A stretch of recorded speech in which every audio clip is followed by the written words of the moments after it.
విజయనగరం జిల్లాలో మహాశివరాత్రి వేడుకలు ఘనంగా జరిగాయి. జిల్లా వ్యాప్తంగా ఉన్న శివాలయాలు భక్తులతో కిటకిటలాడాయి. నెల్లిమర్ల మండలం రామతీర్థం పుణ్యక్షేత్రంలో జరిగే శివరాత్రి వేడుకలు చూసేందుకు భక్తులు పోటెత్తారు. శివరాత్రి సందర్భంగా మహారుద్రాభిషేకం రామతీర్థం టీడీపీ జనసేన ఉమ్మడి అభ్యర్థిగా పోటీ చేస్తున్న లోకం మాధవి ఆధ్వర్యంలో ఘనంగా నిర్వహించారు.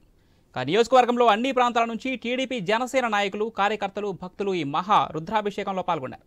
మరిన్ని వివరాలను మా విజయనగరం ప్రతినిధి భానుప్రసాద్ అందిస్తారు. మహాశివరాత్రి వేడుకలు ఘనంగా జరుగుతున్నాయి. జిల్లాలోని పెద్ద ఎత్తున ఆలయాలన్నీ కూడా భక్తులతో నిండిపోతున్న పరిస్థితి. ప్రస్తుతం మనం రామతీర్థంలో ఉన్నాం. రామతీర్థంలో వైపు రామతీర్థం శ్రీరామ ఆలయంలో పెద్ద ఎత్తున మహాశివరాత్రి వేడుకలు జరుగుతున్నాయి. మరోవైపు నెల్లిమర్ల జనసేన క్యాండిడేట్ లోకం మాధవి ఆధ్వర్యంలో మహాశివరాత్రి వేడుకల సందర్భంగా మహారుద్రాభిషేకం జరుగుతున్న పరిస్థితి. ప్రస్తుతంతో లోకం మాధవి గారు ఉన్నారు, ఆవిడతో మాట్లాడదాం. మేడం, ఎలా జరుగుతున్నాయి? ప్రస్తుతం రామతీర్థంకి సంబంధించి పెద్ద ఎత్తున మహాశివరాత్రి వేడుకలు జరుగుతున్నాయి. మరోవైపు మీరు ఇక్కడ పెద్ద ఎత్తున శివరాత్రి వేడుకలు చేస్తున్న సందర్భం. ఓం నమ శివాయ, జై శ్రీరామ్. ఈరోజు నెల్లిమర్ల నియోజకవర్గ మహిళలందరికీ కూడా అంతర్జాతీయ మహిళా దినోత్సవ శుభాకాంక్షలు. అలాగే నెల్లిమర్ల నియోజకవర్గ ప్రజలందరికీ కూడా మహాశివరాత్రి శుభాకాంక్షలు. అందరితో కలిసి ఈరోజు అందరి సమక్షంలో శ్రీరాముడి సన్నిధిలో మహారుద్రాభిషేకం చేసుకోవాలని తలపెట్టి నెల్లిమర్ల నియోజకవర్గ అభివృద్ధి కోసం, బాగు కోసం, ఈ ప్రాంతం బాగుపడాలని, ప్రజలందరూ ఆనందంగా ఉండాలన్న ఆకాంక్షతో 2024లో ఖచ్చితంగా జనసేన తెలుగుదేశం ప్రభుత్వం వచ్చి మంచి పాలనలో ఈ ప్రాంతం అంతా అభివృద్ధి చెందాలని ఆకాంక్షిస్తున్నాను. తెలుగుదేశం జనసేన ఉమ్మడి అభ్యర్థిగా నేను కోరుకుంటున్నది ఒక్కటే, ఈ ప్రాంత ప్రజలందరూ కూడా ఆర్థికంగా స్థిరపడాలి. ఈరోజు అశేష సంఖ్యలో మహిళలందరూ ఇక్కడికి రావడం జరిగింది.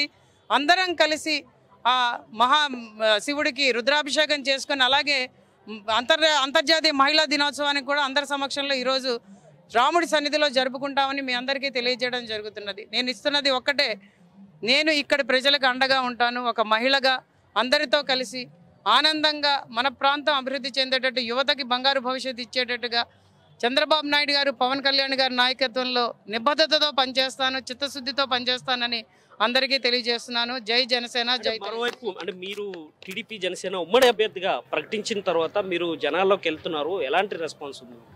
ఖచ్చితంగా చాలా ఎక్కువగా ఉన్నది.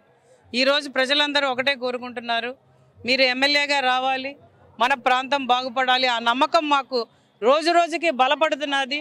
ఖచ్చితంగా ఆశీర్వదిస్తాం. మా ఇంటి ఆడబిడ్డగా మిమ్మల్ని ఆశీర్వదించి మిమ్మల్ని చట్టసభలకు పంపిస్తాం. మా ప్రాంత అభివృద్ధికి మీరు కష్టపడి పనిచేస్తారని, మా యువతకి ఉద్యోగ అవకాశాలు ఇస్తారని, ఆ పరిశ్రమలు తీసుకొస్తారని మాకందరికీ నమ్మకంగా ఉందని ఈరోజు ప్రజలందరూ కోరుకుంటున్నారు.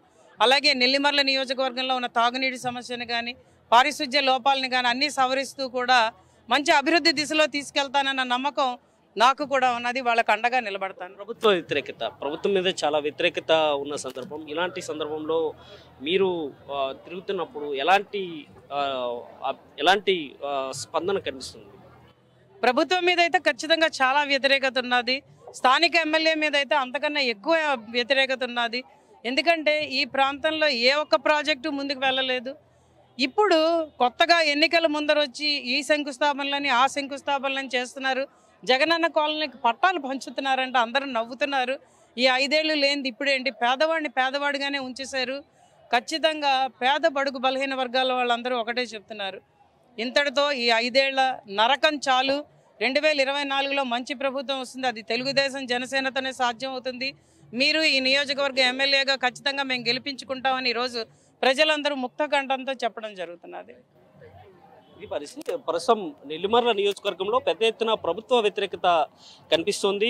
వచ్చే ఎన్నికల్లో టీడీపీ జనసేన ఉమ్మడి అభ్యర్థిగా తనను గెలిపించేందుకు ప్రజలు సిద్ధంగా ఉన్నారు. వచ్చే ఎన్నికల తర్వాత నియోజకవర్గాన్ని పెద్ద ఎత్తున అభివృద్ధి మార్గంలో తీసుకువెళ్లేందుకు ప్రయత్నిస్తానంటూ నెల్లిమర్ల జనసేన క్యాండిడేట్ అయినటువంటి లోకం మాధవి చెప్తున్న పరిస్థితి. ఇది ఇక్కడ పరిస్థితి. హైదరాబాద్ స్టూడియో.